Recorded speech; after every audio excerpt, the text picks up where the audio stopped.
my question was, at what age did you become an adult? And I think I became an adult at age 8 because I was born in South America and I grew up there until I was 14. And I remember life in South America was pretty tough. Like, we were really poor. And my mom, she didn't have much money, and we had a big backyard. And in that backyard, there was all types of fruit tree. And I would go, like, pick the fruit, bring it, and we had, like, a little shop. And I used to help her sell the fruit, and whatever money we get, like, we save it and, like, survive on that. And, yeah, ever since I've been helping my family a lot, and that's something that I really want to do too, like, when I become successful in life, which I will. So, in the future, I will be able to help my family more. And even coming to America, I came here when I was in the 7th grade, like 11, 12, and I've been to, like, the elementary school, the high school here, and I started to get into, like, the media stuff, and I liked it, and that's what made me choose to major in Becca. And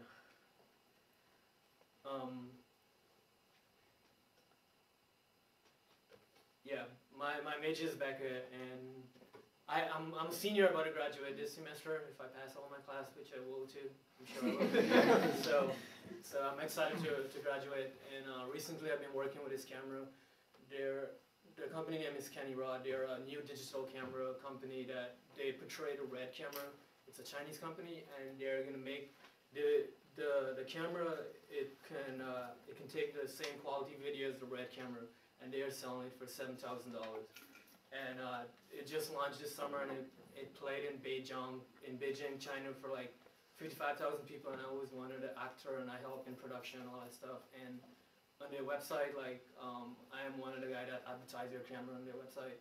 So I'm pretty stoked about that too. And yeah, I think that's why that's from progressing. That's why I'm an adult at age 8. And yeah, that's why I'm an adult at age.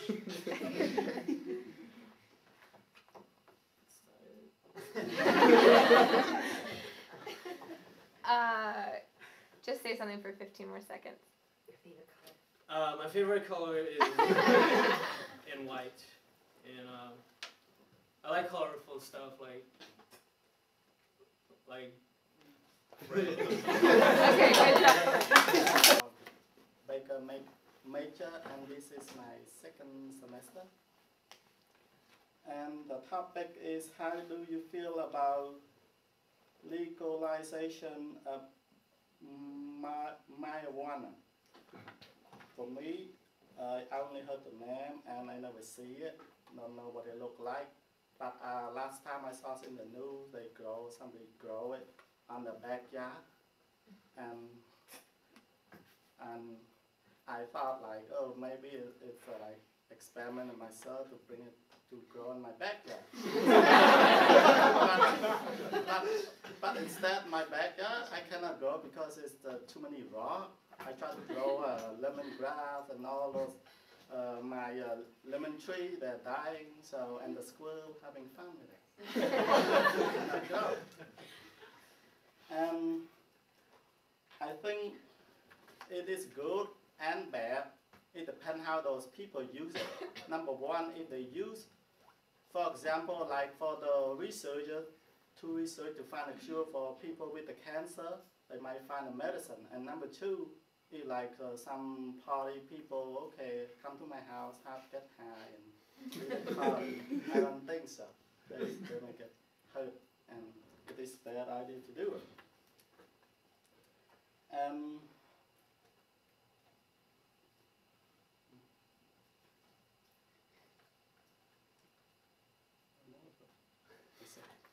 Anyway, the story is end, and I like my backyard because like haven't been in the farm for a long time, because last time was in City College, so that's a long time.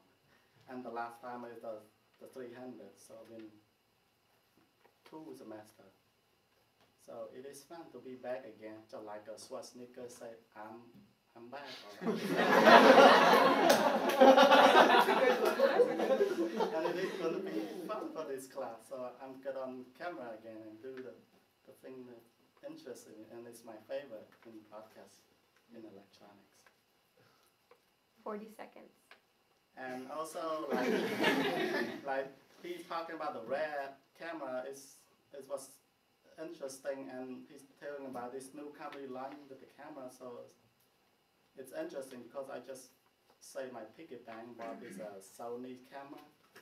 It's the new Sony NX5U, and I experimented, and it's nice, but it's complicated when you import it to the editing system. It's like, too many work, especially when you have an old computer. It's like slow like turtle. So it's not fun at all. You need a lot faster to run the 64-bit. Thank you. Rosser, and I am an emphasis in audio here at the Beca department. And my question was, what's the last movie / book / TV show that made you tear up? And it's kind of a weird question, but the last movie that made me tear up was Dark Knight Rises. Now, Dark Knight Rises, I'm trying not to spoil it for anybody, but I'm going to anyway. The scene where Batman is supposedly dead in the graveyard, and Alfred is standing over this gravestone, and Alfred's tearing up, and he's regretting leaving Christian Bale previously in the movie. And that just made me tear up because I felt so bad for Alfred. I knew that, Batman was alive because Batman's not going to die. Of course, Batman's never going to die. But, of course not. But Alfred, I just felt bad for him because, watching Batman these past 3 movies, you are getting used to these characters, these 2 characters, Alfred and Batman, and you are experiencing their development throughout the series. And you're getting very close and personal to these 2 characters. And seeing that sort of relationship sort of wear down as Alfred realizes that he made a mistake earlier in the movie and he's now never going to be able to talk to Bruce Wayne ever again. He's never going to be able to go back to Bruce Wayne. That really made me tear up a little bit. And I think that's one of the most important things in movies is the character development. That's what I always look for in a good movie, because the character development is really what grabs you. There's other things like plot line and stuff like that, but character development always grabs me because the movies that I see that I really like always makes me really care about those characters and care what's going to happen to those characters. Because if you don't care about the characters, then what's the point? I saw a movie called Snow White and the Huntsman, and there was really good special effects, but I didn't care about the characters. And so it's like, what's the point? Somebody died, and I'm like, oh, I don't care. I don't care if he's dead. So if I don't care about these relationships between these 2 characters, then what's the point of all these huge special effects and stuff like that? So I believe that with a combination, of course, of music and the special effects and all of that, it makes a good movie, but character development is most important to me. Kimberly, right? Yes. Great. Okay, so hi everyone, my name is Kimberly Walker. I am, of course, a Beca major with an emphasis in television production. So I was asked, what are some of your biggest fears? My biggest fear is being in a dark jungle, knowing that anacondas are going to either squeeze me alive, or, no, seriously, are going to squeeze me alive or eat me. My second biggest fear is actually speaking in front of large people. I usually get very nervous, start shaking. I tense up. I don't like it. My third biggest fear is being in a graveyard. I hate that. I don't like mummies. I don't like to hear stories about this stuff. My fourth biggest fear is being in a room by myself, and I have the slightest idea that spiders are gonna start crawling on me randomly. My fifth greatest fear, I did this in order, is being abducted in a foreign country, like Natalie Holloway. I hate that story, and I hate the fact that she died, and it took such a long time for them to figure out what actually happened to her. My sixth biggest fear is not being successful, and by successful I mean graduating with my degree and not being able to get a job. And my seventh fear is growing old and not having a child or a husband or just being alone. So I was born in Jamaica. I came to the United States 4 years ago to pursue my bachelor's degree in broadcasting. I love athletics. I'm sure you guys saw the Olympics with the Jamaicans, Usain Bolt, Shelley and Fraser. My favorite color is blue. I am active in the Black Student Union. Hopefully this semester I'll also be active in college students in broadcasting. I love the Becker department. I love Jeff. I know most of you should know Jeff. He's always in the cage. My favorite professor is Professor Coney, and Professor Camacho. 30 seconds. I love Allie. I've known her for a long time. I love hip-hop music. I love R&B music. 15 seconds. I am 5'6". I just love to have fun. I like family and friends. Thank you for Go ahead. Okay. My name is Matt Gonzalez, also Becca Major Audio. My question is, what songs are on the soundtrack of your life? I'm a big oldies guy.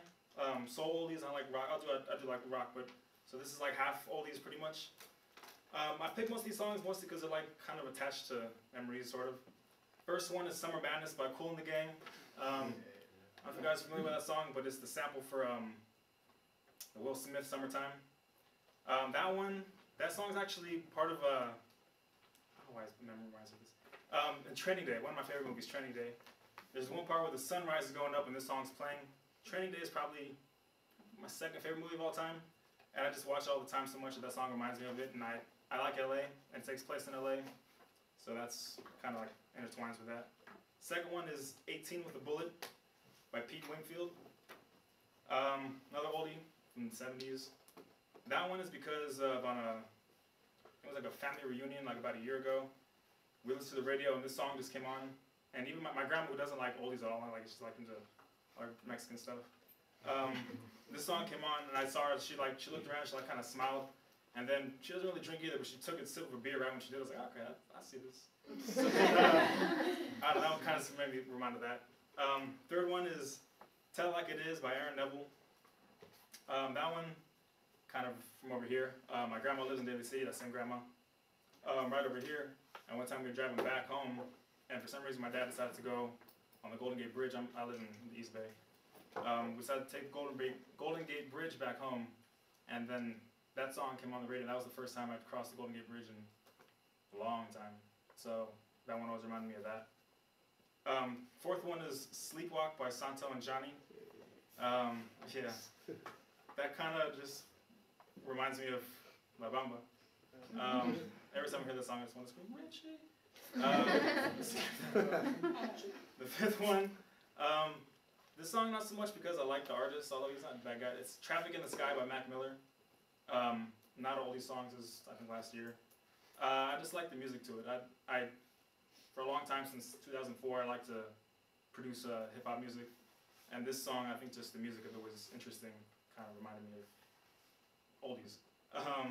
Six is also not really a great song. It just reminds me of my childhood. Hey Ma by Cam'ron.